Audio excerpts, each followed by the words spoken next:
Hello everyone, कैसे हैं आप सब। आशा करते हैं सब अच्छे होंगे, मस्त होंगे, मज़े में होंगे। तो ये मॉर्निंग का टाइम है। कुछ कपड़े तो मैंने मशीन से धोए थे, कुछ कपड़े धोए थे मैंने हाथ से। बहुत सारे कपड़े हो गए थे आज धोने के लिए।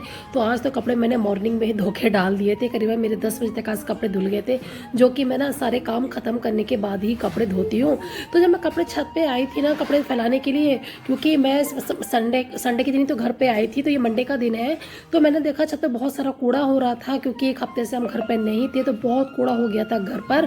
तो फिर मैंने सोचा कि चलो कपड़े फैलाने के लिए मैं आई भी हूँ। अभी धूप भी ज़्यादा तेज़ नहीं है, फिर बहुत तेज़ धूप हो जाती है तो झाड़ू नहीं लगा पाती मैं। तो मैंने सोचा कि अभी ही झाड़ू लगा देती हूँ। छत पे आई हूँ, फिर पता नहीं मौका मिला नहीं मिला छत पे आने का। और हिमांशु स्कूल गया हुआ है। हिमांशु को स्कूल मैंने मेरे हस्बैंड छोड़कर आ गए थे। तो मेरा खाना वगैरह तो बन गया है, किचन के भी काम मेरे हो गए हैं। तो बस मेरा जो छत जो अब झाड़ू पोछा और डस्टिंग वगैरह होती है ना, बस वही रह गया है। तो देखिए मैं यहाँ पर लगा रही थी झाड़ू, तो मुझे लगा कि बेड के नीचे मैं थोड़ी सी क्लीनिंग कर दूं, क्योंकि बेड के नीचे थोड़ा सा सामान रखा हुआ था, जो एक्स्ट्रा सामान था ना वो रखा हुआ था।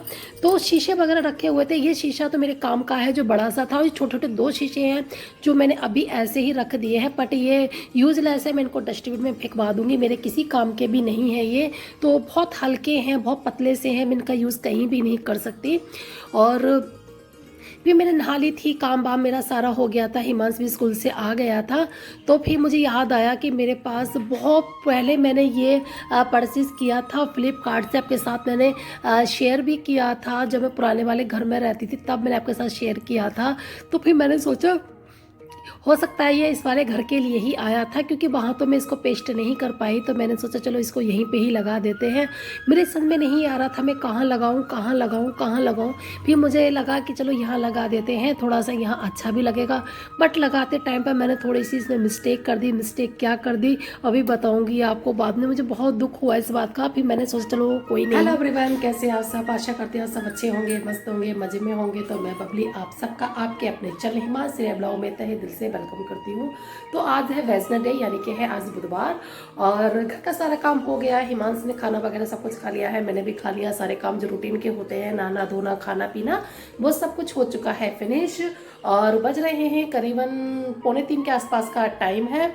और ये जो भी मैंने स्टिकर लगाए थे ना, ये वाले जो स्टिकर मैंने अभी लगाए थे, ये थोड़ा सा मैंने ध्यान नहीं दिया कि मुझे यहाँ पे कर्टन भी लगाना है। और मैंने इसको ऐसे ही इसको मैंने पेस्ट कर दिया। और अब मैं कर्टन डालूंगी ना तो ये 2-3 कर्टन से ढक जाएंगे। अब मैंने बाद में ध्यान दिया, फिर मैंने सोचा कि इसको छुटा के थोड़ा सा दोबारा से इसको लगा दूँ, पर ये नहीं छूट रहा है। इसका जो ग्लू है ना बहुत ही स्ट्रॉन्ग है, चिपक गए हैं वहीं के वहीं पर। अब देखूंगी कभी कर्टन लगेगा तो कुछ ना कुछ तो मैं करूँगी, इसको छुटाऊंगी तो ज़रूर। जब तक नहीं लग रहा है कर्टन तब तक तो मैं लगा रहने दे रही हूँ। और ऑफिस को छुटा के इसको दोबारा से रीयूज़ करूँगी, कुछ ना कुछ तो जुगाड़ करना ही पड़ेगा इसको चिपकाने के लिए। फिर देखते हैं कि इसको थोड़ा सा हटा के लगा दूँगी। और वैसे लगने के बाद बहुत अच्छा लग रहा है। दीवार अभी थोड़ा सा इसलिए अजीब लग रहा है क्योंकि दीवारों पे भी कहीं भी कुछ लगा हुआ नहीं है। जब फुल डेकोरेट हो जाएगा तब ये ज़्यादा अच्छा लगेगा। तो धीरे धीरे ही होता है जो काम होता है, एकदम से तो कुछ नहीं हो पाता है। और जो भी डेकोरेशन है वो धीरे धीरे ही हो पाती है, एकदम से नहीं हो पाती है। कोई भी काम हो सबको धीरे धीरे से ही होता है।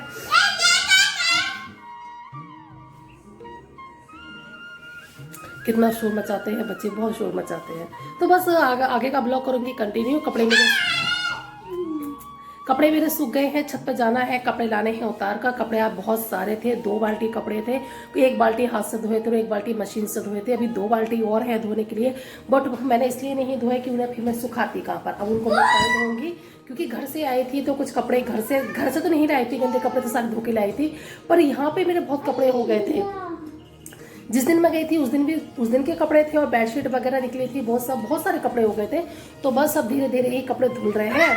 और उधर चल रही है टीवी, आ गया हिमांशु यहाँ पर। अब मैं बंद करके आती हूँ पहले टीवी, और आप लोगों से मिलती हूँ बाद में। तो ये मतलब शाम का टाइम है, करीबन 4:30 बजे के आसपास का टाइम है। तो हिमांशु को मैं नीचे पार्क में खिलाने के लिए लेकर आई थी। ये जो गाड़ी है ना हिमांशु की फ्लिपकार्ट से मंगवाई थी, 450 रुपये की गाड़ी है, रिमोट कंट्रोल है। और ये जो चार्जेबल है, इसमें चाहे तो हम बैटरी का भी यूज़ कर सकते हैं, पर मैं इसको चार्ज ही करती हूँ क्योंकि बैटरी तो हिमांशु एक ही दिन में ख़त्म कर देता है, इसलिए हमने चार्जेबल मंगाई थी। बहुत अच्छी है। और ये केले का पेड़ है पार्क में, इस पर आ रहे हैं केले छोटे छोटे से। आपको दिख रहा होगा इसका फूल, ये रेड कलर का, इसमें छोटे छोटे से केले आ रहे हैं।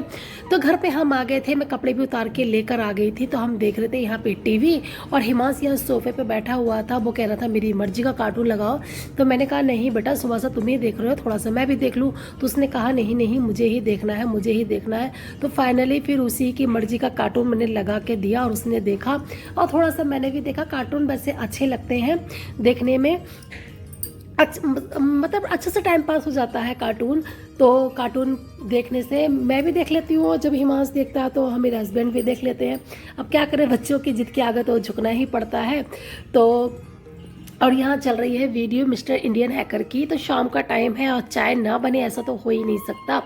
तो यहाँ मैंने चाय बनने के लिए रख दी थी, और ये है मेरी कमल ककड़ी की सब्जी।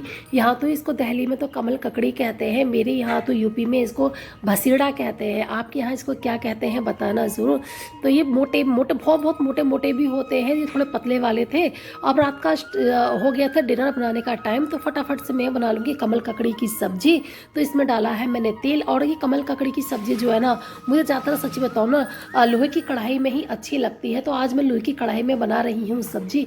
मैंने तेल डाला था, जीरा डाला था, 2 प्याज मैंने पीस के रख ली थी। तो उसका बना लिया था मैंने पेस्ट, और उसका पेस्ट बनाने के बाद तेल जब गर्म हो गया था उसमें डाल दिया था जीरा, फिर डाल दिया था उसमें प्याज वाला जो था पेस्ट, वो डाल दिया था। इसको थोड़ा सा मैं भून लूँगी, फिर मैं डाल दूँगी इसमें हल्दी, और स्वाद के अनुसार डाल दूँगी। जो बेसिक मसाले होते हैं वही सब पड़ेंगे इसमें, और कुछ भी इसमें नहीं पड़ता है। और मैं लहसुन नहीं खाती हूँ, अगर आप लहसुन खाते हैं तो आप लहसुन का यूज़ कर सकते हैं। तो सभी मसाले मेरे भुन गए थे। लाल मिर्ची पाउडर था, हल्दी थी, धनिया पाउडर था, गरम मसाला था, यही सब बेसिक से मसाले थे। मसाले बहुत अच्छे से मेरे भुन गए थे। तो मैंने डाल दी थी इसमें सारी कमल ककड़ी। ये कमल ककड़ी जितनी मोटी होती है ना उतनी ही आसानी से गल जाती है, और जितनी पतली होगी ना उतनी ही मुश्किल से गलती है। तो मीडियम थी ये, ज़्यादा मोटी भी नहीं थी, ज़्यादा पतली भी नहीं थी। तो इसमें थोड़ा सा टाइम लिया था गले में, पर गल गई थी। कुछ लोग इसको कुकर में बनाते हैं, बट मुझे कुकर वाली बिल्कुल भी नहीं अच्छी लगती है। ये लोहे की कढ़ाई में बनी है सब्जी, तो आप देख सकते हैं इसका रंग रूप कितना काला है। पर ये लोहे की कढ़ाई में बन के ही मुझे अच्छी लगती है। पता नहीं क्यों, मैं एल्युमिनियम वाली कढ़ाई में बनाती हूँ ना, तो मुझे इसमें कतई भी टेस्ट नहीं आता। पता नहीं क्यों, शायद मैंने शुरू से अपने मैके में भी लोहे की कढ़ाई में ही खाना खाया है। अब बनाने लगी हूँ मैं एल्युमिनियम की कढ़ाई में खाना, मेरे मैके में भी लोहे की कढ़ाई में ही बनता है। तो सब्जी मेरी बन गई थी। तो आज मैं बना रही हूँ पानी के हाथ की रोटी। मेरे हस्बैंड की बहुत दिन से डिमांड थी कि चलो हाथ की रोटी बना दो, तो मैंने सोचा कि चलो अब फाइनली इनके लिए इनकी डिमांड पूरी कर ही देते हैं। बहुत ही आसान होती है, पर यह है कि आपको लग रहा होगा मैं फटाफट बना रही हूँ, बहुत स्लो बना रही थी, कि कोई भी चीज़ होती है वो एकदम से नहीं आती है, उसको सीखने में थोड़ा सा टाइम लगता है, प्रैक्टिस की ज़रूरत होती है। तो ये हथेलियों से बढ़ाई जाती है, पानी थोड़ा थोड़ा पानी लगाओ, एक एक बूंद, और रोटी को हथेलियों से बढ़ा दो। मैं बिना पानी के भी ऐसे भी बना देती हूँ रोटी, बहुत अच्छे से बनती है, और टेस्ट वही आता है जो पानी की रोटी का होता है। तो बस हमारा खाना हो गया है तैयार। अगर आप एक बार बनाओगे, 2 बार बनाओगे, एक बार में नहीं बनेगी तो 2-3 बार में आपसे बन ही जाएगी। बस थोड़ी सी प्रैक्टिस की ज़रूरत है। तो ब्लॉग करेंगे यहीं पर, एंड बाय।